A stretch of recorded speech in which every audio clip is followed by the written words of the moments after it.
말씀드리지만 우리의 열심과 소망이 아닌 하나님의 우리를 부르신 그 사랑과 은혜라는 사실을 기억했으면 좋겠습니다. 아침에 저랑 페이스북 친구를 하는 목사님이 계신데 참 존경하는 목사님이십니다. 그 목사님의 글을 보면서 그분은 그 정신지체 장애자들 또는 정신병원에서 오랫동안 섬기면서 사역을 하셨는데 그런 사람들을 보면서 이제 상처가 과연 치유될 수 있을까?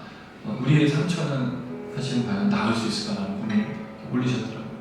근데 사실 그 상처를 치유하려면 주로 우리는 정신과나 상담에서는 그 기억을 없애는 작업을 하든지 그건 나 때문에 일어나지 않은 것이라는 어떤 그런 얘기들을 많이 하는데 사실 상처는 그렇게 치유되지 않습니다. 저도 상담 공부를 3년 동안 해봤지만 많은 사례를 겪지만 상담원에서 또 기억을 없애고 그런 과거로 돌아가서 자기를 자유케 하는 게 결코 치유가 되지 않습니다. 왜냐하면 현실은 여전히 나만 치유하고 있지 그렇게 상처를 줬던 사람은 치유하지 않기 때문에 결국에는 그 현실로 돌아오면 나는 또 아픈 거예요. 나만 계속 참아야 되고 나만 하니까 원래 치유가 되려면 그 상대방도 치유가 되든 또 용서를 받든 그런 일이 일어나야 되거든요. 결국에 상처는 어떻게 치유되느냐? 저는 늘 이런 생각이 있습니다. 하나님을 묵상하고 예수의 십자가를 묵상할 때 치유가 시작돼요. 그러니까 우리가 상처를 기억하는 게 아니라 예수를 기억하는 거죠. 그럼 그 예수께서 주시는 은혜가 얼마나 큰지 알잖아요. 그럼 그 은혜로 또 살아요. 근데 그러다가 또 쓰러질 수 있죠. 왜? 상처를 준 사람이나 환경은 그대로예요. 그 속에 들어가는 게 힘듭니다. 근데 예수를 또 다시 기억하면 걸을 수 있는 거죠. 마치 무리를 걷는 베드로처럼 주님을 바라보면 걸을 수 있는 거. 그래서 혹시 상처가 있으시다면, 아픔이 있으시다면 주님을 기억했으면 좋겠고 나를 사랑하시는 주님이 나를 얼마나 또 사랑하시고 은혜 주시고 원하시는지를 오늘 이 예배 가운데 채웠으면 참 좋겠습니다.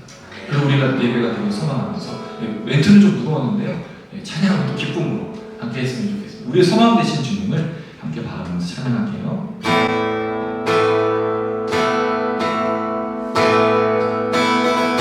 하늘과 땅 위에 주님, 나는 주님만을 사랑하기 원해요.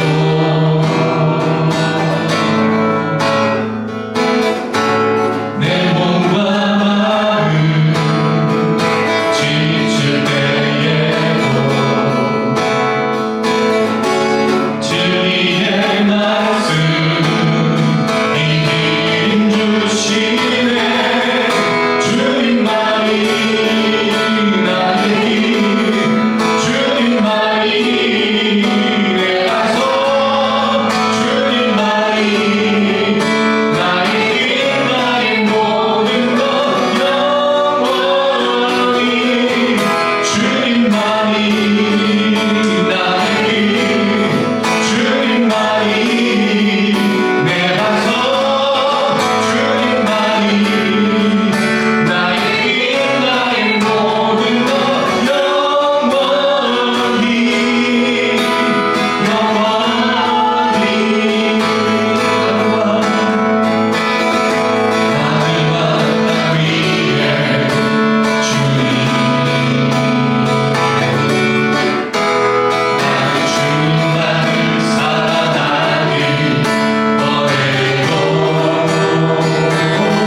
회복해 주시는 줄 믿습니다. 그럼 찬양하는 이유는 감정을 위해서 아니나요? 찬양하는 이유는 선포하는 거예요. 네, 어떤 상황 환경에서도 나는 주님만을 따르겠습니다. 주님만을 의지하겠습니다. 말하는 겁니다. 여러분, 우리가 조금 전에도 설명을 드렸지만 환경과 상황에 지배받기가 참 쉽습니다. 조금만 마음을 놓고 있으면 마음이 무너집니다. 걱정됩니다. 염려가 됩니다. 어떤 것들이 우리를 향해서 계속해서 말을 하고 너는 그런 사람이야 라고 우리를 속이고 있습니다. 너는 그런 사람이야, 그런 인간이야 라고 계속 얘기를 합니다. 우리는 선포해야 됩니다. 우리가 우리의 된 것은 우리가 아니라 하나님의 은혜로 된 것이고 하나님을 부르셔서 된 것이라는 사실을 잊지 않으셔야 됩니다. 그래서 그 예수를 선포하시고 그 예수를 날마다 증거하시고 그 예수로 말미암아 삶내신 우리 모두가 되기를 소망하면서 함께 이 찬양을 고백했으면 좋겠습니다. 주님의 영광이 온 땅 가득합니다. 주님의 영광이 온 후에 찾습니다. 그 주님의 영광 이 시간 우리를 통해서 나타나고 이 귀한 장소에 우리 사랑하는 성도님들을 통해 또 흘러가게 될 줄 믿습니다. 그렇게 살아가는 우리가 있으면 여러분 세상 사람들이 하나님의 영광을 보지 않겠습니다. 우리가 그 영광 가운데 살아가는 그것이 오늘 이후에 이 찬양과 은혜가 됐으면 좋겠습니다. 함께 찬양하시겠습니다. 주님의 영광이 온 땅 가득해 주님의 영광이 온 우주에 찼네 주의 그늘 아래 내가 편히 쉬니 온맘과 정성 다해 주 찬양해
날마다 주님 영광 가운데 들어가고 그 주님의 충만하신 가운데 있다면 우리의 상처와 아픔과 괴로움과 걱정과 염려는 회복이 되어서 우리 안에서 아무 영향력을 발휘하지 못하고 먼저 우리 날마다 주님만 바라보며 걷게 될 줄 믿습니다. 우리 예배가 그런 예배가 되길 소망하면서 우리 잠시 한번 기도하시겠습니다. 염려가 있으십니까? 걱정이 있으십니까? 하나님 앞에 두려움이 있으십니까? 하나님이 치유하고 회복하실 것이 있으십니까? 그 주님을 바라보되 상처와 아픔과 괴로움을 말씀하지 마시고 오직 예수의 십자가를 묵상하고 그 예수의 십자가가 나를 주장하실 수 있도록 우리 잠시 한번 기도하시겠습니다. 주님의 십자가를 묵상합니다. 크신 주님의 이름 성함을 들고 주님의 이름을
찬양합니다.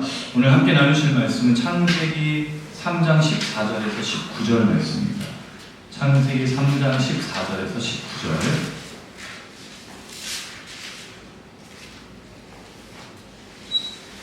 창세기 3장 14절에서 19절. 한 절씩 교독해서 19절까지 읽습니다. 제가 먼저 읽고 여러분 읽으시는 순서대로 교독해서 19절까지 읽습니다. 제가 14절 먼저 읽습니다. 여호와 하나님이 뱀에게 이르시되 내가 이렇게 하였으니 내가 모든 가축과 들의 모든 짐승보다 더 더욱 저주를 받아 배로 다니고 살아있는 동안 흙을 먹을지니라. 내가 너와 여자와 원수가 되게 하고 내 후손도 여자의 후손과 원수가 되게 하리니 여자의 후손은 내 머리를 상하게 할 것이요 너는 그의 발꿈치를 상하게 할 것이니라 하시고 또 여자에게 이르시되 내가 내게 임신하는 고통을 크게 더하리니 내가 수고하고 자식을 낳을 것이며 너는 남편을 원하고 남편은 너를 다스릴 것이니라 하시고 아담에게 이르시되 내가 내 아내의 말을 듣고 내가 내게 먹지 말라 한 나무의 열매를 먹었은즉 땅은 너로 말미암아 저주를 받고 너는 내 평생에 수고하여야 그 수산을 먹으리라. 땅이 내게 가시덤불과 엉겅퀴를 낼 것이라 내가 먹을 것은 밭의 채소인즉 내가 흙으로 돌아갈 때까지 얼굴에 땀을 흘려야 먹을 것을 먹으리니 내가 그것에서 취함을 입었습니다. 너는 흙이니 흙으로 돌아갈 것이니라 하시니라. 아멘. 찬양하시면서 준비하신 음을 주님께 드리겠습니다.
감사합니다. 하나님, 오늘도 하나님을 기억하며 예배 자리에 나오게 하시니 참 감사드립니다. 우리를 기대하게 하시고 소망하게 하시고 습관적으로 드린 예배가 아니라 주님을 사모함으로 나와 예배드리게 하시니 참 감사드립니다. 보고 싶은 얼굴들이 있었고 만나고 싶은 사람들이 있었고 듣고 싶은 하나님의 말씀과 우리 주님을 찬양하는 찬양이 있습니다. 감사합니다. 하나님, 우리 찬양과 또 우리 목소리, 우리 모든 것을 받아주시옵소서. 이 시간 나간 우리 모든 성도님들을 기억하셔서 상처, 아픔과 괴로움과 걱정하는 주님께 맡기고 오직 예수의 십자가로 다시 한번 걷게 하여 주시옵소서. 두려워하지 않게 하시고 염려하지 않게 하시고 하는 능력과 은혜가 우리를 채우시고 귀한 이 시간 될 수 있도록 도와주시옵소서. 그 주님을 믿고 기대하며 소망하며 간구하며 찬양할 때 하나님 다시 한번 걸을 수 있도록 새 힘을 더하여 주시는 줄로 믿습니다. 말씀하여 주시고 말씀의 능력을 더하여 주시고 성령님이 함께 하시는 귀한 시간 되어질 수 있도록 인도하여 주시옵소서. 그렇게 주님 앞에 나아갈 때 예물을 드립니다. 받아주시옵소서. 우리의 모든 것이 담겨져 있습니다. 우리 눈물이 담겨져 있습니다. 우리 땀이 담겨져 있습니다. 우리 마음이 담겨져 있습니다. 우리를 외면하지 마시고 드린 예물을 받아주셔서 하나님 영광이 늘어나며 이것을 통하여 흘러가 수많은 사람들에게 우리의 사랑과 은혜, 우리가 받았던 은혜가 증명되어지고 또 흘러가고 살릴 수 있도록 하나님 역사하여 주시옵소서. 그렇게 주님 앞에 드려진 예물 다시 우리에게 허락하신 그 축복이 되어 하나님께 또 드려지는, 또 하나님께 나가는, 또 하나님을 찬양하는, 또 하나님을 높이는 그런 우리의 은혜가 될 수 있도록 이 시간 역사하시고 인도하여 주시옵소서. 감사드리며 예수님의 이름으로 기도드렸습니다. 아멘. 살면서 황당하고 기분 나쁘고 어려운 일 있으셨나요? 네. 여기 사모님으로 전해주세요. 혹시 저 때문에 그런 건 아니죠? 네. 우리에게 황당하고 기분 나쁘고 어려운 일이 뭘까? 물론 여러 가지 일들이 있겠는데 저는 좀 요새 그런 생각을 해요. 잘못한 사람이 벌받지 않는 게 제일 기분 나쁩니다. 왜 그런 영화들 있지 않아요? 우리가 범죄도시 뭐 이런 영화를 좋아하는 이유는 뭐죠? 그 사람들이 경찰 형사가 공권력으로 악한 사람들을 벌을 줄 때. 통쾌하지 않습니까? 저는 거기서 좀 뭔가 대리만족도 느끼고, 좀 뭔가 그렇게 나쁜 사람들, 특별히 이제 동네에 보면 그런 사람들 있잖아요. 주포. 술 먹고 행패 부리는 사람들. 동네 주민들이 참다 못해서 결국 경찰을 부르지만 나중에 감옥 갔다 나와가지고 또 행패를 부리는. 최근에 이제 스토킹 범죄도 그렇고. 뭔가 처벌이 완전하지 않은. 그러니까 악한 사람들이 존재하는데 그들이 버젓이 활기하고 있는. 저는 이게 좀 기분 굉장히 나쁘고 황당하고 좀 그런 생각이 듭니다. 원래 우리가 그런 말을 많이 하죠. 인과응보. 반드시 잘못했으면 벌을 받아야 되는 게 맞는 건데 그렇지 않잖아요.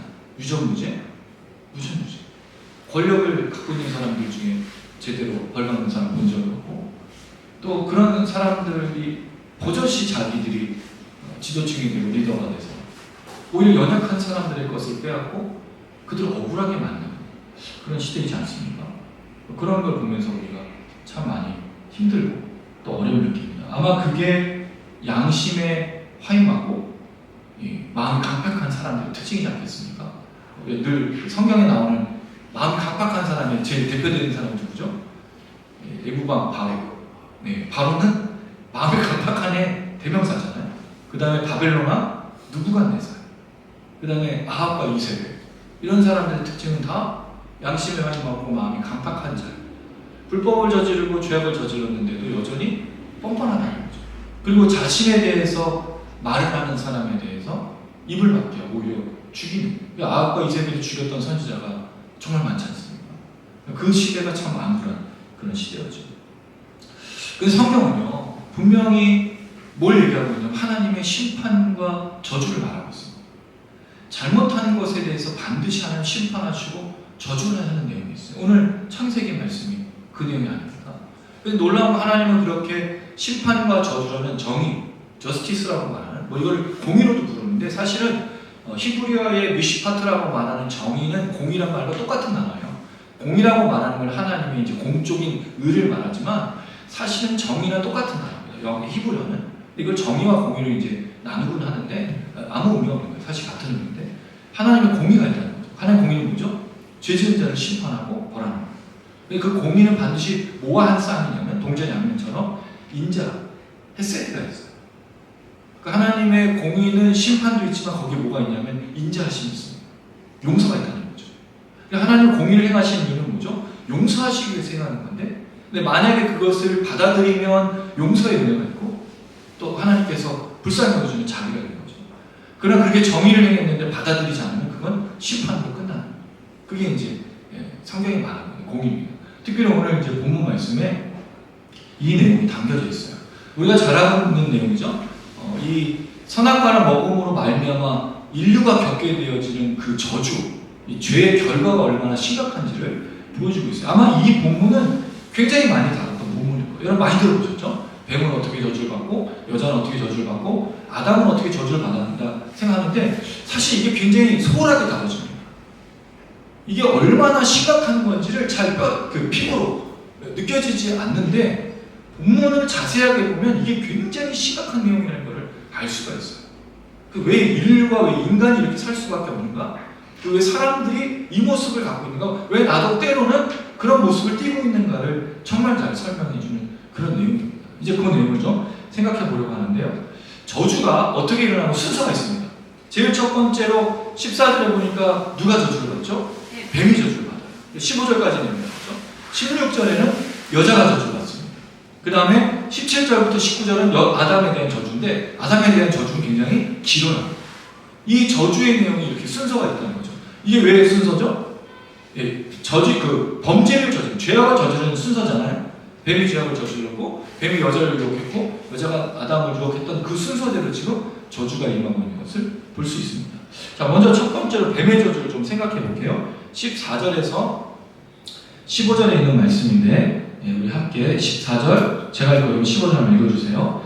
여호와의 뱀에게 이르시되 내가 이렇게 하였으니 내가 모든 가축과 들의 모든 짐승보다 더욱 저주를 받아 배로 다니고 살아있는 동안 흙을 먹을지니라. 내가 너를 여자와 원수가 되게 하고 내 후손도 여자의 후손과 원수가 되게 하리니 여자의 후손은 내 머리를 상하게 할 것이요 너는 그의 발꿈치를 상하게 할 것이니라. 뱀에게는 아담과 여자와 다른 특징이 한 가지가 있어요. 뭐가 다를 것 같습니까? 아담과 여자에게 대한 것과 뱀에게 대한 것은 태도가 달라요. 어떤 태도가 다르죠? 제가 지난주에 한번 말씀드리긴 했는데 뱀에게는 질문하지 않습니다. 아담과 여자에게도 끝까지 질문하죠. 너 왜 이렇게 했니? 너 왜 벗었니? 그거는 하나님께서 심판만 하려는 게 아니라 회개의 기회를 주는 거라고 말씀드렸죠. 하나님 인자하심이. 근데 뱀에게 인자하심이 없어요. 뱀은 바로 저주합니다. 뱀은 누굴 말하고 있죠? 사단 마귀라고 했죠. 사단 마귀는 심판의 대상이지 구원의 대상이 아니기 때문에 이들은 하나님의 영광을 가리우고 하나님을 거절해서 이 사단으로 쫓김을 받죠. 하늘로부터. 그 세상에서 하는 역할이 뭐냐면 자신처럼 인간들을 자신의 영역에 들어오기 위해서 심판받고 저주받게 하는 일을 하는 게 사단과 마귀. 그러니까 진짜 마귀가 있습니다. 여기 한국 사람들 뭐로 부르죠? 귀신으로 부르고 미국 사람들 고스트 그렇게 부르잖아요. 이블 스피릿이나 뭐 이렇게 부르잖아요. 근데 그 사람들이 부르는 신과 그 귀신과 악한 것과 우리나라는 다 달라. 루마니아는 그 드라큘라. 다 귀신들의 종류들이 다 틀려. 우리 천연 귀신, 몽달 귀신, 뭐 이런 총각 귀신 이런 게 있고 또 다양한 귀신들이 있잖아요. 근데 그거는 이제 받는지 안 받는지 어떤 건지 잘 모르겠지만 이런 그 악한 존재들, 이블 스피릿 같은 악한 존재들이 있다는 거죠. 그런 것들이 바로 사단의 한 형태로 이 땅에 와서 사람들을 유혹해서 어디에 끌어들이죠? 죄를 짓게 하고 같이 멸망받게 일하고 사단과 이 악한 천사들이 있고 또 이 악한 천사와 사단을 따르는 무리들이 있어요. 이게 이 세상에 존재하고 있는 영적인 모습입니다. 거기에 반하여 하나님의 사람들이 있고 하나님의 천사가 있고 하나님을 따르는 천사들이 있고 성령이 있는 이 영적인 세계가 있습니다. 그러니까 우리 육적인 세계만 있는 게 아니라 분명히 영적 세계가 있다는 거죠. 그때 사단 마귀가 뱀의 형상으로 와서 이 모든 죄를 저지르게 했을 때 하나님이 이 사단 마귀를 심판하신다는 거예요. 질문하지 않아요. 기회를 주지 않습니다. 이미 하나님을 거역하고 내려왔기 때문에 심판받는 존재들인 거예요. 자, 그랬을 때 하나님께서 이 뱀에게 어떤 저주를 내주시냐면 이 표현 하나하나를 여러분 자세하게 좀 보시면 돼요. 내가 이렇게 하였으니 이제 결론부를 말씀드리고요. 내가 모든 가축과 들의 모든 짐승보다 더욱 저주를 받아라고 되어 있어요. 뱀은 원래 무슨 짐승이었죠? 땅에 기어다니는 짐승이 아니었어요. 뱀은 들짐승이라고 우리가 분명히 배웠죠. 뱀은 3장 1절에 보니까 들짐승 중에 가장 간구했다는 걸 보면 뱀은 처음부터 기어다니는 게 아니라 뱀은 아마 다리가 있었던 것으로 보이고 그렇게 움직이는 종류가 뱀이었던 것 같아요. 근데 하나님이 저주해서 이 뱀이 기어다니게 되는 것이 되죠. 자, 여기 질문이 한 가지 있어요. 이 표현이 뭡니까? 더욱 저주를 받았다는 표현이 뭘까요? 그러면 다른 들짐승, 다른 가축들 또 동물들도 저주를 받았다는 뜻이잖아요. 그래서 그 중에 뱀이 더 큰 저주를 받았다는 것이니까 그러면 들짐승과 가축들은 동물들은 어떤 저주를 받았냐는 거예요. 우리 이걸 사실 자세하게 설명한 구절을 발견하기 어렵습니다. 그러니까 이 땅에 있는 다른 동물들, 새들, 이런 짐승들, 뭐 물고기들 이런 것들은 저주를 받았느냐 안 받았느냐 이런 질문들을 할 수 있잖아요. 근데 성경은 이렇게 말하고 있어요. 예레미야 12장 4절 죄송해요. 예레미야 12장 4절. 예레미야 12장 4절에 보면 이렇게 표현되어 있어요. 이건 제가 읽어드릴게요. 언제까지 이 땅에 슬퍼하며 온 지방의 채소가 마르리까 짐승과 새들도 멸절하게 되었어. 그럼 짐승과 새들도 이제 그 영원한 삶을 사는 게 아니에요. 그러니까 영원한 삶을 사는 존재는 아니지만 하나님 심판하지 않았기 때문에 살 수 있었는데 죄로 말미암아서 이제 죽게 됐다는 거죠. 그러니까 우리 이제 수민 집사님, 혜민 집사님은 고양이를 그 가족으로 지금 하고 우리 두유 청년은 또 개지만 우리 청년부를 담당하고 있잖아요. 이 친구들이 죽는단 말이죠. 근데 이게 무엇 때문에 온 거라고요? 뱀의 저주로 인해서 이 땅에 죽음이 동물들에게도 들어왔다는 거죠. 예레미야에서는 이렇게 표현하고 있어요. 로마서 8장 한번 가볼까요? 로마서 8장. 왜냐면 이런 얘기들을 좀 정보를 드려야 나중에 희한한 그 이단들이 너무 많아. 진짜 희한한 이단들이 너무 많아요, 지금. 그래서 정말 잘 알고 있어야 되겠다는 좀 생각이 들어요. 정보를 좀 공유하면 좋겠다는 생각이 드는데, 로마서 8장 20절. 로마서 8장 20절입니다. 찾으셨나요? 네. 네, 함께 읽겠습니다. 시작. 피조물이 허무한데 굴복하는 것은 자기 뜻이 아니요 오직 굴복하게 하신 이로 말미암습니다. 피조물은 여기에 동물과 모든 인간을 포함한 모든 이 땅의 것들이 들어가 있다는 거죠. 허무한데 굴복했다는 말은 죄를 지었다는 것을 표현하고 있어요. 그 22절은 이렇게 이야기합니다. 22절 읽어볼게요. 8장 22절 시작. 피조물이 다 이제까지 함께 탄식하며 함께 고통을 겪고 있는 것을 우리가 아는다. 결국 피조물들 다 지금 고통도 겪고 있고 또 이 죄악 가운데 몸부림치고 있고 또 뭐를 경험하는 거죠? 죽음을. 피조물도 죄악 가운데 있다는 것을 말해주고 있어요. 특별히 4장에 가면 우리가 잘 아는 사건이 나오죠. 최초의 살인이 일어나죠. 가인은 뭐 하는 사람이었습니까? 직업이? 목축하는 사람이었어요. 양을 치고. 아벨은 곡식을 농업했던 사람이죠. 근데 가인이 하나님께 제사를 뭐로 드렸어요? 그때? 양으로 드렸다고 나와요. 그럼 하나님께 제사를 드릴 때 이제 무슨 제사가 시작되는 거예요? 희생의 제사가 있는 거예요. 그리고 3장 마지막 부분에 보면 하나님이 아담과 하와에게 뭐를 지어 입히시죠? 가죽옷을. 가죽옷은 뭘까요? 짐승을 죽여서 얻은 거잖아. 그러니까 하나님 피조물에 이미 손을 대셨다는 거예요. 물론 하나님 능력이 있기 때문에 몸뚱아리 빼고 가죽만 쏙 뽑으실 수 있어요. 그렇죠.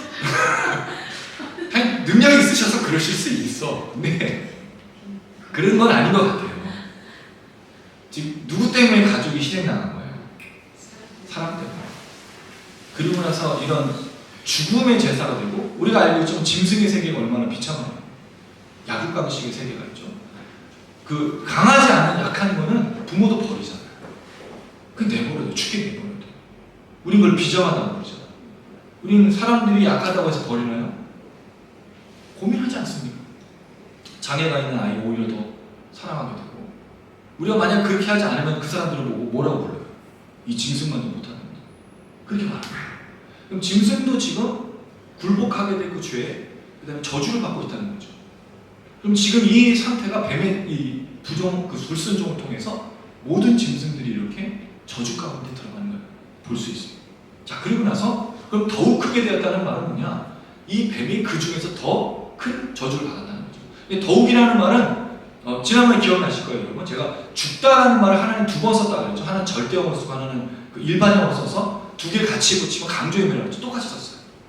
그러니까 저주받다는 말을 두 개 썼는데 하나는 절대어인데 저주받은 게 아주 큰 저주를 지금 뱀이 받았다는 뜻이죠. 자, 그럼 뱀이 저주를 받아서 얻게 된 게 뭡니까? 배로 다니는 거예요. 기어다니는 거예요. 뱀은 원래 들짐승이었기 때문에 기어다니는 게 아니었었죠.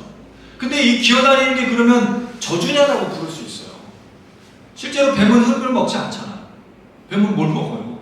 다양한 걸 다 먹잖아. 사람도 먹고, 큰 거는 사람도 먹고, 동물도 먹고. 뱀은 절대로 풀을 먹지 않습니다. 뱀은 사람 움직이는 호흡하는 걸 먹잖아. 그럼 흙을 먹는 게 아닌데 왜 흙을 먹는다고 그랬을까요? 이게 무슨 뜻이냐면 사실 여기서 이제 살짝 표현이 바뀌는 거죠. 누구를 대비해서 얘기하는 걸까요? 단지 뱀만 얘기하는 거예요. 사단이 어떻게 쫓겨나고 어떻게 비참한 처벌을 받을지에 대해서 얘기하는 거죠. 이걸 빗대어서 말해요. 다른 짐승들은 사실 이 정도로까지 얘기하잖아. 그냥 약육강식이 있고 죽는 존재가 되고 피조물이 허무한 죄에 굴복했다는 건 있지만 뱀은 처절하게 버림받는 얘기를 하고 있다는 거죠. 걷는 게 아니라 땅을 기어다니는 완전한 저주, 아주 큰 저주를 받고 있다는 것을 표현하고 있는 거죠. 그래서 흙을 먹는다는 말은 정말 비참한 존재에 불과하다는 것을 말하는 상징적인 의미가 아닐까 생각하는 겁니다. 만약에 흙을 먹을지라가 문자적으로 받아들이면 뱀은 흙을 먹지 않잖아요. 이거는 상징적인 부분으로 처참하게 된 뱀의 형편을 보는 것이 좋겠다라고 볼 수 있습니다. 그리고 나서 15절 뱀이 여자와의 이 전쟁이 시작이 됩니다. 여기 보면 이제 한국글 성경은 없는 표현이 나오는데 히브리어에 보면은 벤이라고 하는데 이게 벤이라는 말이 그 자녀, 후손이라는 뜻도 있고 또 다른 전치사에 보면은 뭐뭐 사이라는 뜻이에요. 근데 정확하게는 여러분 이게 원수가 된 게 아닙니다. 여자의 사이에 뱀의 사이에 하나님이 무엇을 두셨다라는 표현을 썼어요. 영어는 put enmity라고 썼어요. enmity라는 말이 중호, 적대감이거든요. 하나님께서 여자와 뱀 사이에 적대감과 중호를 두셨다는 거예요. 그러니까 원수가 되는 말은 그 의역한 건데 정확한 표현은 하나님이 여자의 사이 또 뱀의 사이 또 여자의 후손과 뱀의 후손 사이에 적대감과 증오를 주셨다는 거예요. 이게 저주라는 거죠. 자, 그럼 질문이 있어요. 왜 뱀과 아담과는 이런 사이가 아닌가? 왜 여자만 이런 사이가 됐죠? 궁금하지 않으셨어요? 안 궁금했지. 우리 성경을 그대로 믿으니까. 할렐루야. 아무 궁금함이 없어요. 왜 여러분 아담하고는 뱀하고는 아무 관계 없네요? 저는 그런 생각을 했어요. 뱀은 우리가 잡아먹잖아요. 좋은 스태미나 음식 아니에요? 저 군대에 있을 때 제 친구 동료 장교가 맨날 뭘 이렇게 자꾸 굽고 있어. 뱀을 잡는 거, 뱀을. 그 스태미나 음식이라고. 남자들하고 여자 이 뱀 사이에 이걸 했으면 이 지구상의 뱀은 다 씨가 말랐어. 물론 이거는 제가 농담을 하는 얘기고, 왜 여자와 사이가 실제적으로 뱀하고 아담하고는 아무 관련성이 없잖아요. 누가 매개체가 되죠? 여자가 매개체가 되죠. 여자와의 사이의 문제를 지금 하나님께서 두시는 건데 놀라운 거예요. 이 여자와의 사이에 적대감과 증오가 생겨서 역적 전쟁이 벌어지지만 이 이야기의 끝은 뭐가 되냐는 거죠. 그 끝에 뭐라고 되어 있습니까? 여자의 후손은 내 머리를 상하게 할 것이고 너는 그의 발꿈치를 상하게 할 것이다.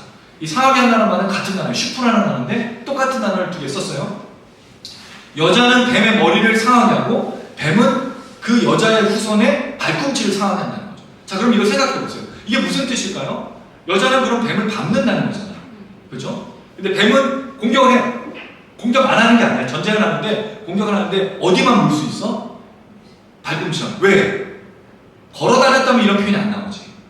기어 다니기 때문에 그런 거예요. 그러니까 하나님이 이 뱀의 저주를 해서 여자의 후손과의 싸움이 앞으로 일어나게 될 텐데 뱀은 매일 머리만 상하는 거지. 머리만 상하는 게 뭐예요? 죽는 거잖아. 뱀은 모든 것이 다 어디 있어요? 머리 있잖아요. 독도다 입에 있지. 꼬리를 방울뱀이 막 흔들게 방울뱀이 꼬리가 흔들려서 무서운 게 아니잖아요. 무니까 무서운 거지. 코브라가 악 하고 이렇게 또다리 들면서 잡아먹으려고 하는데 근데 머리 잡으면 끝이잖아요. 그렇지 않나요? 다 뱀은 머리만 잡으면 끝이야. 꼬리를 아무리 잡았어요. 꼬리 잡으면 어떻게 돼? 그러니까 이게 얼마나 멋진 표현이에요. 하나님의 역사 속에 뱀은 제가 사단이라고 했죠. 사단은 하나님의 사람들을 상하게 할 수 있어요.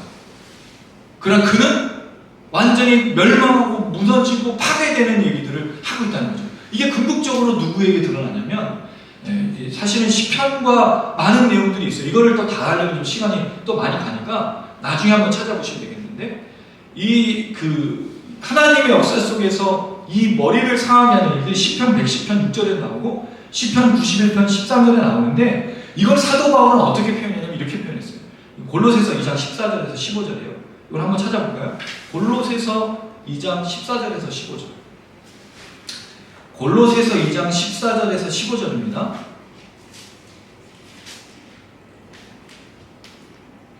골로새서 2장 14절 15절 신약성경 골로새서 2장 14절 15절 찾으셨나요? 네. 네, 우리 주아 찾고 있어요 지금. 기다려요. 골로새서 2장 14절 15절 우리 같은 목소리 읽겠습니다. 시작. 우리를 거스르고 불리하게 하는 법정으로 쓴 징표를 지으시고 제하여 보내사 십자가에 못 박으시고 통치자들과 권세들을 물려하여 드러내어 구병거리를 삼으시고 십자가로 그들을 이기셨느니라.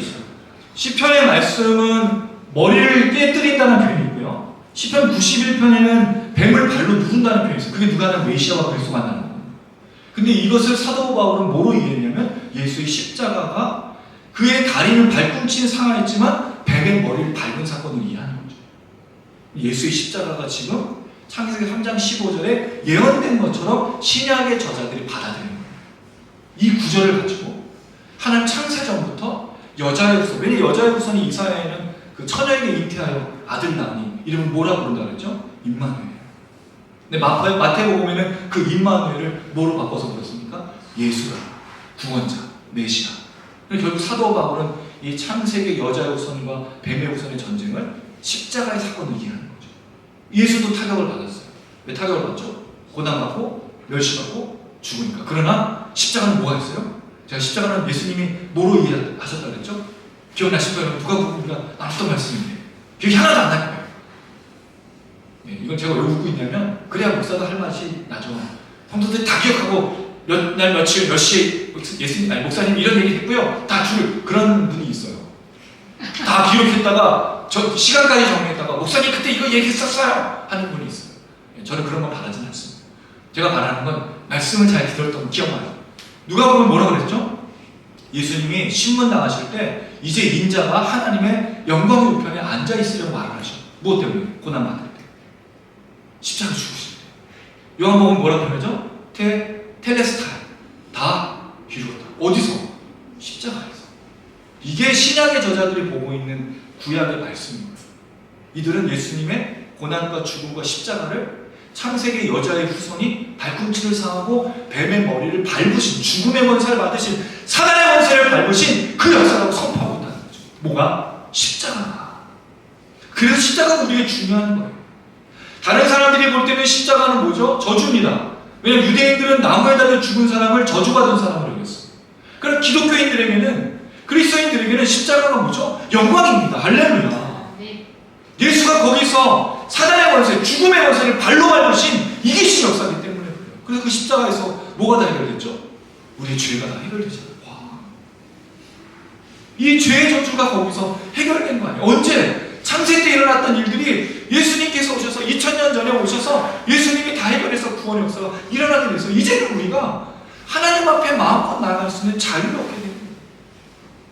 이 저주가 끊어지고 우리 이제 저주받은 인생이 아니에요. 축복받은 인생이에요. 그러니 여러분 예수 믿는 게 얼마나 행복합니까? 사람들은 여기서 잘 먹고 잘 살고 좋은 평수의 아파트, 좋은 집을 사고 그런 것들이 행복하다 하지만 예수가 왜 우리에게 큰 기쁨이고 행복이고 영원한 즐거움이냐? 죄에서 자유를 주었기 때문에. 이게 너무 놀라운 말씀인 거예요. 하나님 언제부터 계획하셨죠? 예수님의 죽음을? 창세 때부터예요. 우리의 이 죄악을 아시면서 이미 준비하고 계신 하나님 역사라는 거죠. 놀라운 뱀의 저주가 있고 뱀에 대한 심판이 있지만 여기에 뭐가 담겨져 있어요? 하나님의 헤세드, 인자, 자비, 긍휼과 사랑이 있다는 거죠. 그래서 이걸 뭐로 부르냐면 원시복음이라고 불러요. 이걸 원시복음이라고 불러요. 물론 여기에는 논란이 좀 있습니다. 이게 무슨 얘기냐면 뱀의 우선을 그럼 뭐로 볼 것이냐 이런 논란이 있고 과연 정말 이게 원시복음으로서 예수를 말하는 것이냐는 많은 논란들이 있지만 그 논란일 뿐이고 우리는 근데 이것을 그대로 받아들여도 무방하다 생각합니다. 왜? 초대교회도 그렇고 많은 사도들이 예수의 십자가를 그렇게 이해했기 때문에 우리는 그 이해를 가지고 하면 좋겠다는 생각이 듭니다. 자, 그리고 나서 이제 뱀의 저주를 맞추고 예수님이 예수님이 아니라 하나님께서 여자에 대한 저주를 말씀하십니다. 16절 읽어볼게요. 시작. 또 여자에게 이르시되 내가 내게 임신하는 고통을 크게 더하리니 내가 수고하고 자식을 낳을 것이니 너는 남편을 원하고 남편은 너를 다스릴 것이니라 하시고. 자, 여자의 저주는 뱀의 저주하고 달라요. 뱀은 그냥 질문도 없이 바로 저주하고 완전 죽음과 심판을 반드시 얘기하고 있죠. 근데 여자의 저주는 좀 다릅니다. 여자는 뭐에 대해서 얘기합니까? 임신하는 고통을 크게 더하고 수고하고 자식을 낳을 것이다. 자, 그러면 질문이 또 생겨. 그러면 생육하고 번성한 땅에 충만하는 건 하나의 명령이잖아요. 그럼 아담과 여자는 출산할 때 이 저주받기 전에는 임신의 고통이 있었느냐, 출산의 고통이 있었느냐는 질문이 나올 수밖에 없죠. 왜냐면 이게 고통이 없었는데 고통이 생긴 거냐, 아니 고통이 조금 있었는데 죄송해요, 다들 목이 왜 이러지? 더 심해진 거지. 네, 더 심해진 거냐, 이런 이제 질문이 생기잖아요. 근데 사실 정확하게 알 수가 없어. 생육하고 땅에 번성한 이 충만하라는 얘기 속에 임신의 고통이 있었는지 출산의 고통이 있는지 알 수가 없잖아요. 근데 이 말만 보면 마치 뭐처럼 보여요? 고통이 있었는데 더 크게 더했다라고 말하는 거예요. 여러분, 이 출산의 고통이 얼마나 심한지 저희 어떤 사람이 이런 얘기를 했어요.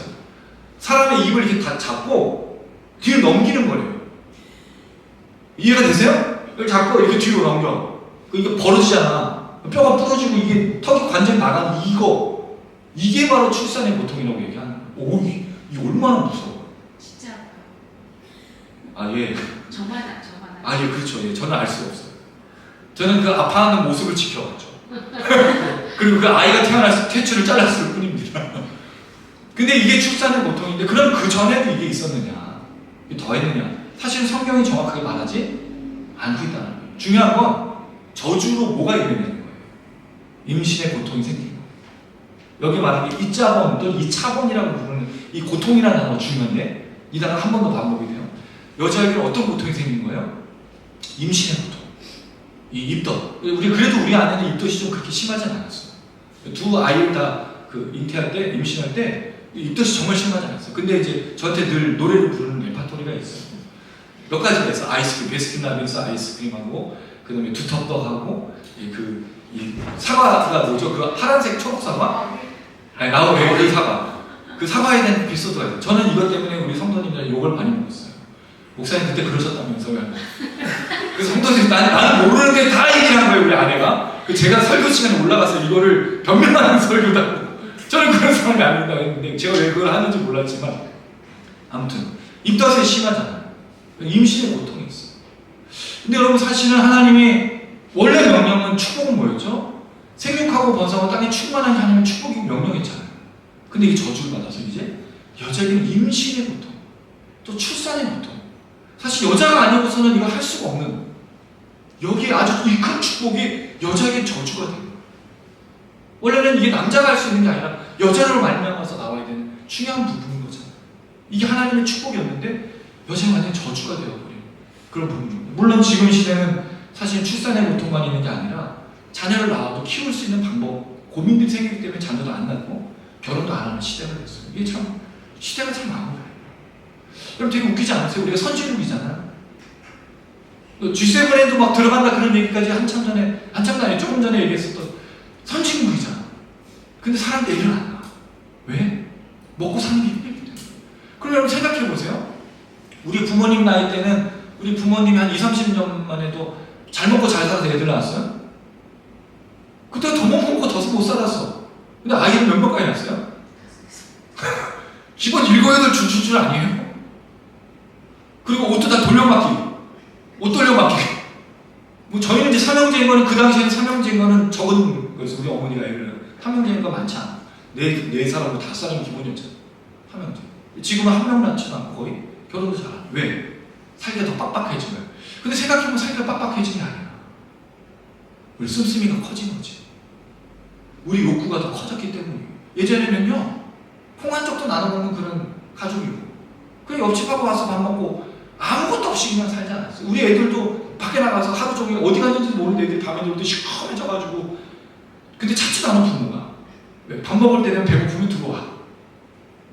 지금 안 들어오지. 지금 어디 갔는지도 모르잖아. 사람들 주변에 확인을 해야 돼. 뭐가 달라진 거예요, 여러분? 사람은 똑같은데 환경이 달라지니까 사람이 바뀌는 거죠. 이게 우리나라만 하는 것이 아니라 선진국이라고 말하는 현실이 자녀를 낳지 않아요. 그 다음에 결혼을 하지만 출산하지 않아요. 결혼도 하지 않아요. 점점 이런 식으로 가고 있다는 거죠. 생육하고 번성하고 땅에 충만한 축복이 점점 복이 아니게 돼요. 이 출산의 고통으로 봤던 이게 죄의 역사가 지금 일어나고 있는 거죠. 또 여러분 보시면 너는 남편을 원한다는 거예요. 남편을 원한다는 표현이 나오는데 이 표현이 아가서 7장 10절에서 이제 구약에 2번 쓰인 표현인데 3번인 거죠. 3번 이 본문까지. 아가서 7장 10절은 나는 내 사랑하는 자에게 속하였도다. 그가 나를 사모하는구나. 사모, 갈망. 서로 사랑하는 애틋한 마음을 표현하는데 이 표현이 어디에 나오냐면 창세기 4장 7절에 있어요. 찾아볼까요? 4장 7절. 가인에게 이 말이 똑같이 쓰였어요. 이 원하다는 말. 4장 7절 한번 읽어볼게요. 시작. 내가 선을 행하면 어찌 낯을 들지 못하겠느냐. 선을 행하지 않으면 죄가 너를 엎드려 있느냐. 죄가 너를 원하나 너는 죄를 다스리지. 뭐라고 표현하고 있어요? 여기 원하나가 똑같은 하나예요. 가인이 아벨을 죽이려고 했다. 왜 죽이죠? 하나님이 자기의 재산을 거부하니까 반대급부로 아벨을 죽여. 하나님 못 죽이니까. 그 마음 하나님 아신 거예요. 아벨에 대한 이 불평과 불만. 그리고 이 마음을 갖고 결국 아벨을 죽이죠. 그럼 이 원하다는 무슨 뜻이에요? 단순히 사모한다는 뜻이 아니야. 죽이고자 하는 집착과 스토킹 같은 거. 그 예전에 제가 그 영화 제목은 잘 모르겠는데 어떤 엄마가 아들 너무 사랑해서 며느리가 들어왔는데 며느리 막 죽이려고 했던 얘기죠. 올가미. 여러분들은 말씀을 이렇게 전무하셔야지. 영화 제목을 맞춰가지고. 그 영화에 보면 엄마의 집착 이거예요. 남편을 좌지우지하고 그냥 남편을 사모하는 자원이 아니야. 거의 남편을 죽일 듯이 달려드는 거죠. 그런데 남편이 주는 건 뭐예요? 너를 다스릴 것입니다. 통치한다는 뜻이었어요. 그럼 결국 남편과 아내가 무슨 관계가 된 거예요 지금? 복종과 억압과 압제와 다툼과 갈등의 관계가 된 거예요. 누구 때문에? 여자의 범죄로 말이야. 이게 지금 부부의 현실이에요. 여러분 그런 얘기 많이 듣죠? 부부가 이혼할 때 제일 많이 쓰는 말이 뭐죠? 성격 차이? 성격이 같아서 그러는 거 아니잖아요. 제가 늘 말씀드리죠. 그럼 왜 그렇죠? 이거예요. 집착, 갈등. 남편과 아내가 아담과 하와는 원래 어떤 관계였어요? 내 뼈 중에 뼈요? 살 중에 살. 내 몸이라고 하죠. 내 몸에서 남편이. 아담이 이 여자를 보면서 지금 완전히 눈이 확 가득했어. 제가 말씀드렸죠? 동물만 보다 여자를 보니까. 여자는 지금 여자 혼자밖에 없잖아. 비교 대상이 아니었기 때문에. 물론 그거는 농담이지만 이 아담과 여자 사이에 이 갈등이 시작된 거죠. 여자는 끊임없이. 여러분 생각해보세요. 지난주에도 말씀드렸는데 아담이 책임을 누구한테 전가했어요? 여자한테. 그리고 나서 이제 부부가 살아야 돼. 생각하고 땅에 충만해야 돼. 이 부부관계가 제대로 된 관계겠냐. 얼마나 많은 갈등이 시작됐을까. 얼마나 많이 불만족스럽고 서로 싸웠을까. 이들 에덴 동산에 쫓겨나서 싸우는 그 삶, 갈등의 삶, 압제하고 서로 공격하는 그 삶은 끊임없이 계속되고 있는 것을 볼 수 있다는 거죠. 여자는 계속 원하고 남자는 다스려. 이게 인류 역사였잖아요.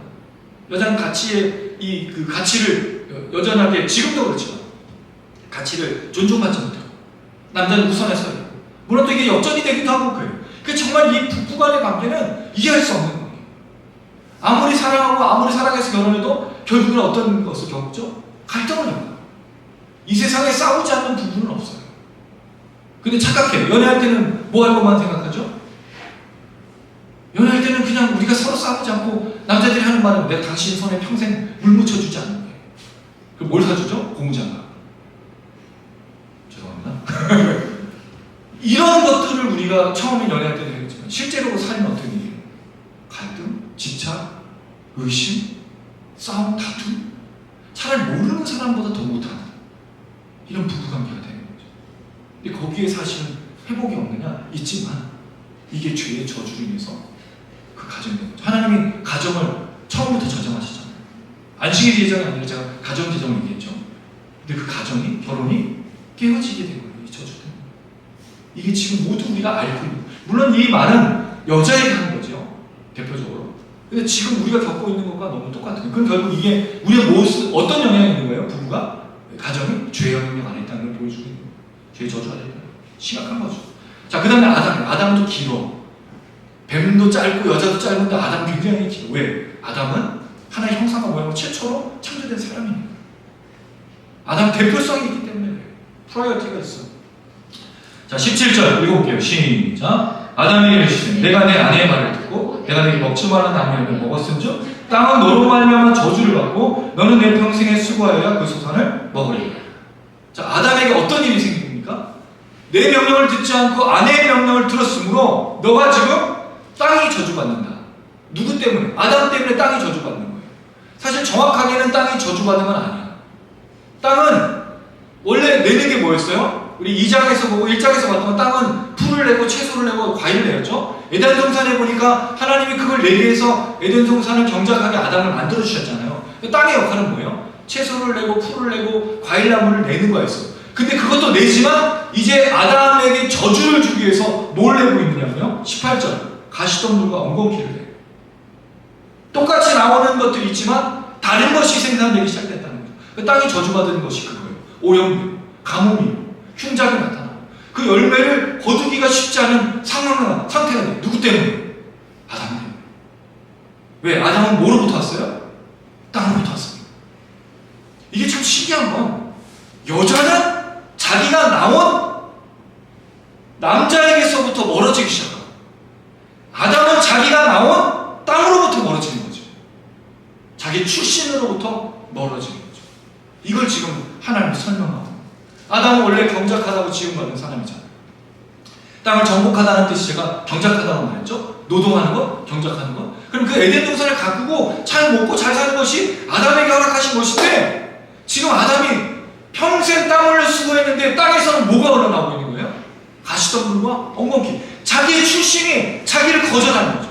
자기가 나온 곳이 자기에게 저주를 주고 있는 거예요. 근데 여러분 이게 얼마나 무서운 일이냐면 평생이 뭐예요? 사는 날 동안이잖아. 사는 날 동안 뭐 해야 돼? 고통을 당해야 돼. 고통을 당해야 돼. 여기 이 수고라는 단어가 무슨 단어냐면 이차범. 어디서 나왔어요? 제가 얘기했잖아. 여자의 임신의 고통 똑같은 단어 썼어. 여자는 임신의 고통, 수고가 생겼고 남자는 저주로 말미암아 일하는 고통이 생긴 거예요. 물론 여자들은 그런 얘기를 하죠. 우리는 임신과 출산에 고통이 있어. 남자들은 그런 걸 모르잖아. 근데 하나님이 저주를 두시기는 남자도 똑같이 고통을 주셨다는 거예요. 형평성을 두고 뭐를? 땅에 평생 수고해야 돼. 고통을 느껴야 돼. 일하는 고통을. 원래 경작이 고통이 아니고 축복이었잖아요. 한 형상과 모양으로 이 땅을 경작하는 일이 얼마나 좋아요. 가드너, 여러분 집에 정원을 가꾸면 행복하지 않으세요? 자기 집이면 정원 가꾸는 게 행복해. 얼마나 즐거워. 이걸 내가 맡아서 하면은 이쁘게도 꾸며보고 모두 심어보고 다 하잖아. 근데 그것을 해도 안 되는 거예요. 이제는 그것이 땅이 저주를 받아서 할 수가 없는 상태가 돼요. 평생의 수고에 평생의 고통을 느껴야 돼. 이게 아담의 저주였던 거예요. 평생 일하다가 끝나. 일하는 것이 이 아담의 저주인 거예요. 남자들은 맨날 일만 해. 특별히 이걸 잘 보여주는 게 누구야? 한국 남자들. 평생 일만 하잖아. 집에 가면 대우를 잘 못 받죠. 그래서 남자들이 좀 불쌍하다는 얘기하는 게 그거잖아. 집에 가면 아내와 아이들이 이 남편이 들어왔을 때 어떤 반응을 보여요? 수고했냐고 물어보는 가족 별로 없어. 그냥 거의 무시하지 않습니까? 아빠가 왔는지. 근데 그 아빠가 대접받는 데가 있어. 어떤 사람이 대접받아요? 돈 많이 벌면. 명품도 좀 사주고 그 다음 자녀들한테 뭔가를 좀 제공해주면 대접받지 않습니다. 물론 우리 가정 얘기는 아니에요. 우리 가정은 명품을 원하지도 않고 우리 아이들이 그런 아이들도 아닙니다만 이 시대 한국의 가정들의 남편들이 대부분 다 뭐 하죠? 평생 수고. 우리 아버지도 일하다가 돌아가신 거예요. 평생 일하다가 끝난 그 인생이라는. 이게 얼마나 심각하냐? 19절 한번 읽어볼게요. 19절 시작. 내가 흙으로 돌아갈 때까지 얼굴에 땀을 흘려야 먹을 것을 먹으리니 내가 그것을 취함을 입었습니다. 흙이니 흙으로 돌아가시나 하시니. 평생에 수고했는데 뭐로 돌아가요? 이렇게 비참한 인생이 어디 있어? 원래 여러분 평생에 수고하면 뭐가 있어야 돼? 이름을 남긴다. 수고한 대가를 받았다. 이 사는 날이 행복했다. 내가 살아 수고한 것이 나에게 돌아온다라는 것이 되는데 저주. 이 아담의 저주, 아내의 말을 듣고 선악과를 먹은 저주가 뭐냐면 평생 수고하고 고통을 당하다가 결국엔 죽는 허무한 인생, 허탈한 인생이 되었다는 거죠. 그냥 죽음을 맞이한다. 남편이 남긴 걸 누가 가져가요? 자녀들이 가져가고 아내가 가져갔잖아요. 재산의 상속이 다 그런 거 아니에요?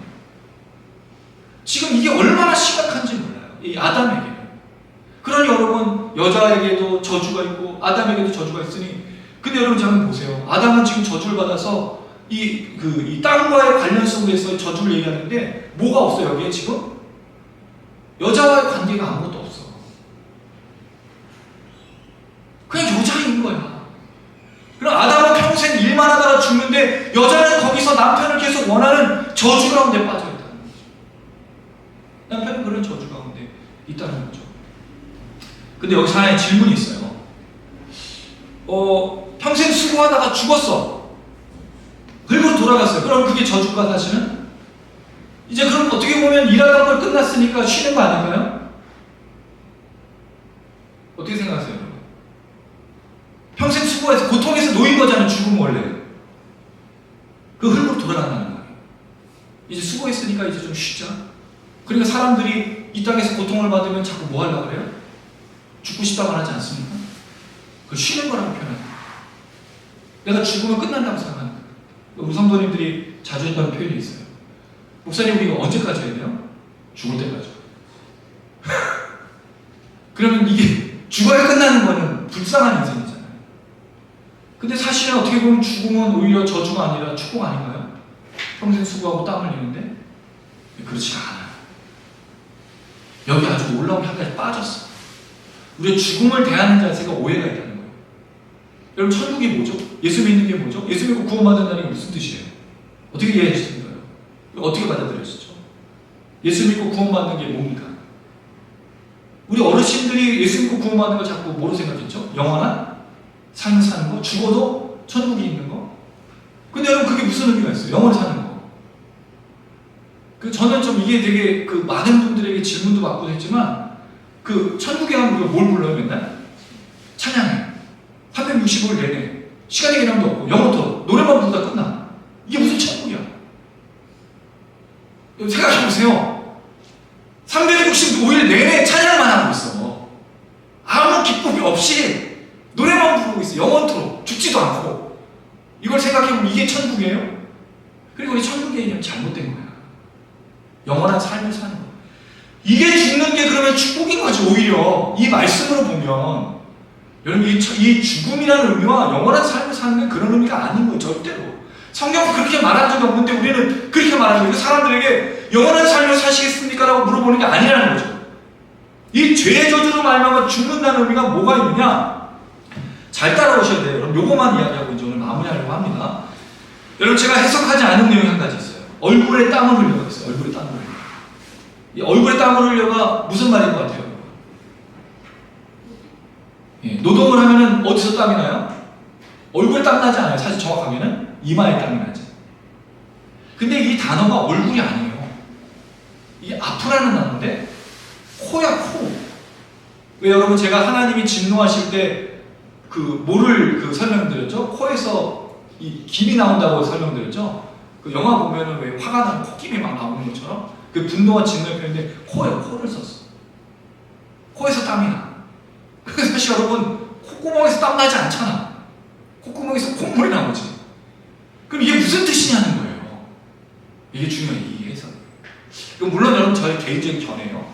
어떤 해석도 없어. 그래서 여러분 이걸 또 오해하면 제가 이단이 될 수 있고 또 사이가 될 수 있으니까 잘 들어주세요. 저는 근데 이게 좀 중요한 생각이에요. 왜 굳이 모세가 하나님 앞에 이 저주를 기록했을 때 하나님은 코에서 땀이 나는 것처럼 표현했을까? 여러분 이 표현이 코가 나온 표현이 한 가지가 있어요. 언제 코가 나오죠? 창세기에 코가 나온 적이 한 번 있어. 언제입니까? 그렇죠. 코에 생기를 불어넣으셨습니다. 한번 가볼까요? 하나님께서 사람을 만드시고 그 사람을 만드신 다음에 하신 작용이 있어요. 그게 무엇이었습니까? 사람을 만드시고 나서 그 코에다가 생기를 불어넣으신 겁니다. 자, 2장 7절을 한번 볼까요? 2장 7절. 찾으셨습니까? 네. 읽어볼게요. 시작. 여호와 하나님이 땅의 흙으로 사람을 지으시고 생기를 그 코에 불어넣으시니 사람이 생명이 되겠다. 코에다 생기를 불어넣었어. 원래는 사람이 흙이었죠. 근데 코에 생기를 불어넣었는데 제가 이 생기가 단지 영혼만은 아니라고 했어요. 왜냐하면 이 생기라는 말을 썼을 때 이 표현이 나중에 뒤에 가보니까 짐승도 썼단 말이에요. 근데 짐승은 영혼이 없잖아. 영혼의 차이가 있는 게 아니라는 거죠. 굳이 이것을 생명이라고 말하고 생기라고 말했던 건 제가 이때 이 아담에게 뭐가 들어갔다고 설명드렸죠? 기억나십니까 여러분? 성령이라고 했어요. 성령. 죄를 지은 인간으로부터는 노아의 시대 때는 성령이 떠났다라고 표현하고 있는데 아담에게는 성령을 마치 주신 것처럼 그렇게 이해를 할 때 오늘 이 표현이 과연 무엇이겠냐. 왜 굳이 이걸 또 다른 번역은 이마로 번역한 데도 있고 얼굴로 번역한 데도 있는데 저는 이마나 얼굴이 중요한 게 아니라 코 그대로 보면 더 좋겠다는 생각이 드는 거예요. 그럴 때 코에서 땀만 나오는 인간이라면 사실 여러분 인간은 모두 다 뭐가 가지고 있어요? 영혼도 갖고 있고 육체도 갖고 있고 영혼도 갖고 있잖아. 모든 인간이 다 갖고 있어요. 믿는 자는 믿지 않는 자는 다 뭘 갖고 있어요? 영혼이 있어. 그럼 이게 저주라고 말하는 건 단지 영혼을 가진 사람에게 땀이 나오는 게 아니라 성령이 없는 사람이 되었다는 말인 거예요. 제가 볼 때는. 그럼 결국 아담은 죽음을 맞이했는데 어떤 죽음을 맞이했느냐? 육체적인 죽음은 지금 맞지 않고 있잖아요. 근데 성령이 떠난 죽음을 맞고 있다는 거죠. 성령이 떠난 죽음이 뭐예요? 성령이 없는 사람이 뭐예요? 죽은 자 아닙니까? 죄인이잖아. 심판받고 멸망하는 자 아니에요? 그러니까 예수님께서 오셔서 주신 게 뭐예요? 코에다 뭘 불어넣으셨어? 사람들에게 뭘 불어넣으셨어요? 성령 불어넣으셨잖아요. 할렐루야. 그 얘기를 하고 있는 거예요. 제가 볼 때는. 다시 말하면 지금 아담은 죽음을 맞이하는 게 아니라 하나님으로부터 버림받은 철저한 죄악된 인간으로 살게 되었다는 걸 표현하고 있는 거죠. 성령이 떠난 사람. 이제 앞으로 심판받고 죽게 될 그런 영원한 죽음에 처하게 될 사람이라고 말하고 있다는 거죠. 이 표현이. 이게 만약에 그냥 죽음, 육체적인 죽음으로 끝난다면 여러분 사실 이게 무슨 의미가 있어요? 흙으로 돌아가는 게. 그냥 평생 수고하다 고통당하다가 죽으면 오히려 더 편한 거 아니에요? 근데 그 의미가 아니라는 거죠. 너는 처음에 창조되었던 흙으로 성령이 없는 존재로 돌아가게 될 것이다 라고 말하는 게 제가 볼 땐 더 맞는 해석이지 않겠는가 제안 드리는 거예요. 그렇게 본다면 죽음이 뭐냐 이거죠. 그럼 죽음이. 우리가 죽음이라는 걸 어떻게 이해되냐는 거예요. 그냥 죽음에서 사람이 여기서 육신으로 살다가 죽는 것이 죽음이 아니라고 성경이 말하는 건 영적인 죽음을 말하고 있다는 거죠. 성령이 없는 상태. 그래서 여러분 우리가 예수를 믿으면 뭐가 일어나죠? 성령이 들어오심으로 새 창조, 뉴 크리에이션이라고 부르는 새 창조가 일어나는 거예요. 그래서 성령이 없으면 거듭난 사람이 아니야. 제가 이걸 왜 말씀드릴까요? 예수님 당시에 예수님 오셔서 서기관과 바리새인들에서 외쳤잖아요. 그 사람들을 우리는 하나님을 믿는 사람이라고 그들이 얘기했지만 예수님 볼 때 하나님 믿는 사람이 아니었어요. 뭐라고 불렀습니까? 파리새인들이죠. 사단의 자식, 독사의 자식들아. 세례요한도 얘기했어. 왜 사탄의 자식이 하나님을 섬기고 있고 하나님께 제사를 드리고 있고 율법을 전하고 있고 율법을 가르치고 있고 율법으로 살고 있는데 왜 그들이 사단의 자식이며 죽은 자처럼 예수님을 취급하고 있냐면 뭐가 없기 때문에? 성령이 없기 때문에. 그래서 예수님을 믿는 가난한 자, 전한 자, 몸 불편한 자, 귀신 들린 자 다 예수님을 믿고 뭘 받았습니까? 성령 받았잖아요. 그게 니고데모가 말했던 빌립이 이 니고데모가 예수님께서 얘기했던 거듭난 중생이라고 말하는 게 그건 거예요. 그럼 우리가 거듭났다라는 표현은 결국 성령으로 태어나야 되는 것을 말하고 있는 거죠. 교회를 다니는 걸 말하는 거예요. 우리 미나주와 또 우리 정규 자라난 세대를 잘 들으셔야 돼요. 교회를 다니는 건 예수 믿는다고 말하는 거예요. 반드시 성령 받으셔야 돼요. 근데 성령 받는 게 뭐죠? 예수를 믿으면 성령을 받는 거예요. 무슨 은사를 받는 게 아니라 제 말을 들으면 예수 믿으면 성령이 반드시 들어오게 돼 있어요. 그래서 새 창조가 일어나고 이제 거듭난 삶을. 그래서 죽어도 우리가 죽는다고 말하지 않고 영원한 하나님의 나라에 들어간다고 이야기하고 있는 거예요. 예수 믿어야 성령이 임하는 거예요. 예수 믿어야 거듭나는 거예요. 성령이 오셔서 우리를 새롭게 하신 것이기 때문에 그렇습니다. 이게 아담이 보여주고 있는 저주예요.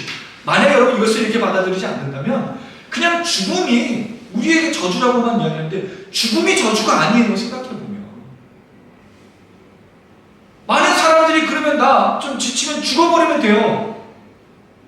근데 우리가 그렇게 보지 않는 이유는 이 죽음은 성령이 없는 죽음, 죄의 죽음, 심판의 죽음, 그런 죽음을 말하기 때문에. 그래서 여러분 나중에 예수님이 오셔서 하시는 심판이 뭐죠? 두 가지 부활이 일어나지 않습니다. 예수 믿는 자는 생명의 부활, 예수를 믿지 않는 자는 심판의 부활로 나아오리라. 그리고 그 나온 사람들에게 하는 동일한 표현이 꼭 있어요. 그 행위대로 갚으리라. 그 행위대로 갚는다고 되어 있어요. 그럼 그리스도인들은 행위대로 갚으면 어떨까요? 만약에 저도 이 모습 그대로 하나님 앞에 서면 저도 부끄러워서 심판을 면할 수가 없어요. 근데 저의 죄가 어떻게 되었죠? 성령으로 말미암아 회개케 되어져서 용서를 받았기 때문에 하나님 앞에 설 수 있는 거예요. 이미 윤과 음복, 이미 죄의 정죄, 심판을 받았기 때문에. 누가? 예수께서. 그래서 제가 하나님의 자녀로 살아가고 저는 거듭난 인생으로 성령과 함께 부활을 기다리고 있는 거예요. 그게 생명의 부활이에요. 착각하시면 안 돼요. 물론 그렇다고 해서 우리가 지금 죄를 지어도 다 용서받았지만 죄를 지은 것에 대해서는 반드시 하나님께 회개를 하셔야 되는 거예요. 이미 용서해 주셨지만 지금 죄 짓고 있는 것에 대해서 인정하고 고백해야 되는 거죠. 여러분 이게 쉬운 게 아닙니다. 여러분 신앙이라는 게. 지금 말씀드린 내용은 결코 쉬운 내용, 좀 긴 내용이긴 하지만 말씀을 드려서 죄송한데 오늘 다루고 있는 내용이 결코 쉬운 게 아니에요. 우리가 죽음을 오해하고 있단 말이에요. 그냥 흙으로 돌아가는 건 아닙니다. 지금 말하고 있는 건 흙이 아니라 흙은 모든 사람이 흙으로 돌아가지. 단지 우리와의 차이점이 뭐가 있어요? 성령이 없이 죽느냐 성령 있이 죽느냐의 차이를 말하고 있다는 거예요. 성령 없이 죽으면 여러분 심판입니다. 성령이 있이 죽어야 생명의 부활로 나중에 나오게 되는 거죠. 이 죽음을 아담이 겪을 거라고 이야기하고 있는 거죠. 그래서 하나님의 버림받은 죄의 저주를 입은 사람들의 죽음을 설명하고 있어요. 이게 오늘 하나님 말씀하신 저주입니다. 여러분 예수를 믿고 구원 받으셨습니까? 그럼 예수 믿고 구원받은 사람에게 뭐가 있죠? 성령이 있어요. 그럼 우리 성령의 사람으로 살아야 돼요. 성령의 사람으로 살아가는 건 이미 하나님께서 주신 여자의 후손을 통해서 일어난 이 머리를 사랑하는 그 구원의 역사 속에 우리가 살고 있는 거예요.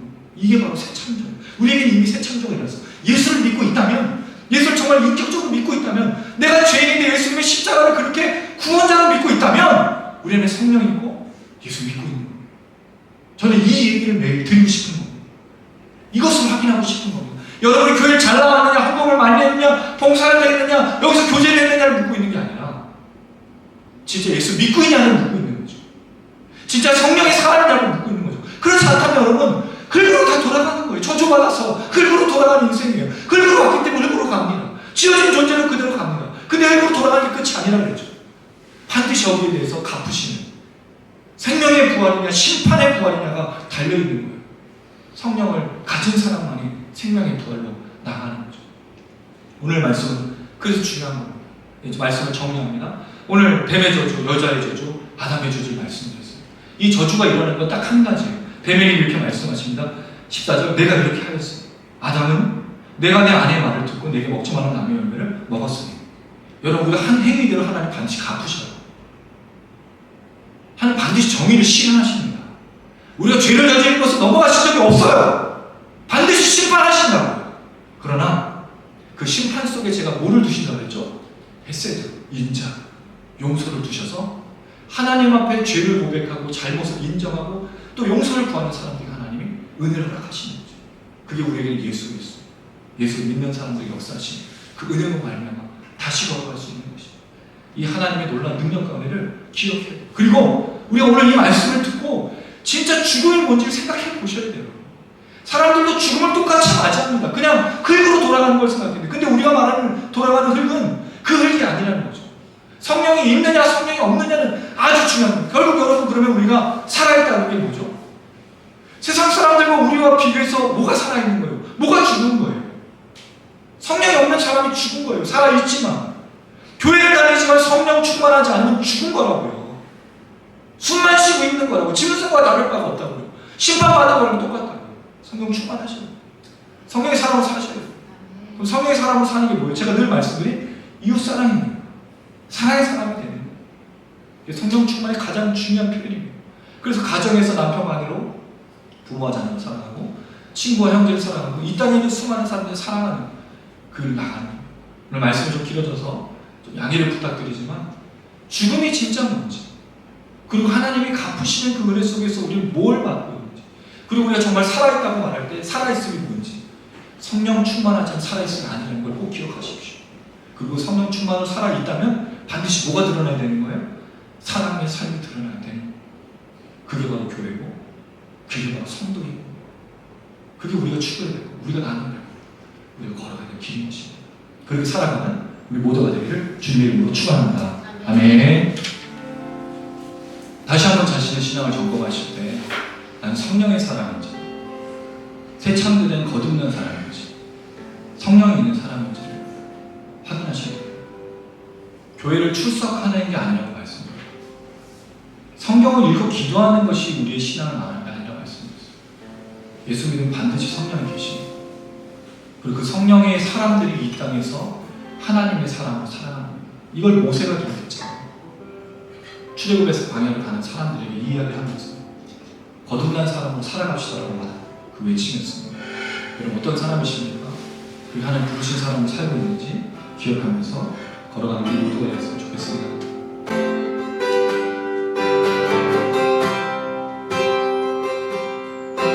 한 사람이면 충분했던 주님, 주 말씀에 순종하는 자, 한 걸음마다 난 말씀을 취하며 주님의 마음에 동참하는 자, 그 사람이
땅이어서 땅에게 저주를 받아 평생 땀 흘려 수고해 먹게 되는 돌아오는 가시덤불과 엉겅퀴. 우리가 살아가는 인생이 왜 이렇게 빡빡할까요? 왜 구조적인 문제와 어려움이 있을까요? 땅이 저주를 받아 악한 것을 내기 때문입니다. 또 그 악한 것이 땅만이 아니에요. 우리에게서도 나오기 때문에 우리 안에 욕심과 갈등과 전쟁으로 서로 죽이고 서로 미워하고 먹을 것 때문에 싸웁니다. 이 저주에 빠지다 평생 수고하다가 흙으로 돌아갑니다. 근데 어떻게 보면 죽음은 흙으로 돌아가는 평안으로 느껴지지만 그것은 성령의 사람이 아닌 이 땅에 심판받는 사람이 되는 것을 하나님 말씀하셨습니다. 우리가 이 땅에서 평생 수고하여 흙으로 돌아가는 인생이 아니라 성령 충만하여 하나님의 나라를 가꾸고 하나님의 나라를 경작하고 이 땅에 하나님이 살아계시다는 것을 증명하는 사람으로 살아갈 수 있도록 이 땅의 아담들을 축복하시고 회복하여 주시옵소서.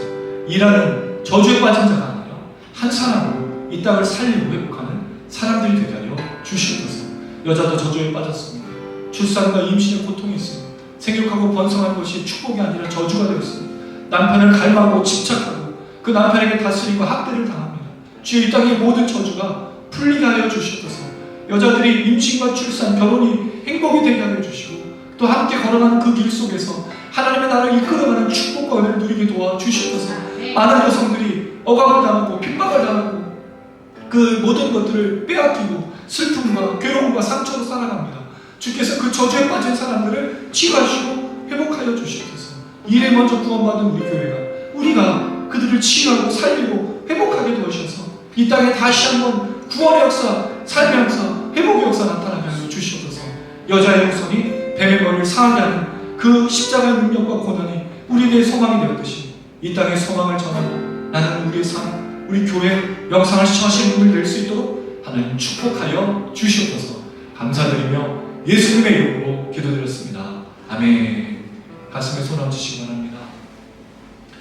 지금은 우리 주 예수 그리스도의 은혜와 하나님 아버지의 원하신 사랑과 성령의 교통인도 충만하신 오늘 이 시간 죄악에 빠져서 저주를 받아 심판받을 인생이지만 여자의 후손이 뱀의 머리를 상하게 하신 십자가의 능력으로 말미암아 구원받아 성령의 충만함 이 시대에 저주에 빠진 사람들을 구원하고 하나님은 여전히 이 저주에 빠진 사람을 구원하시기 원하신다는 사실을 증거하는 우리 교회 모든 성도들 또 그런 지체들 영상을 시청하시는 분들 위해 이제부터 영원토록 함께 계실지어다. 아멘.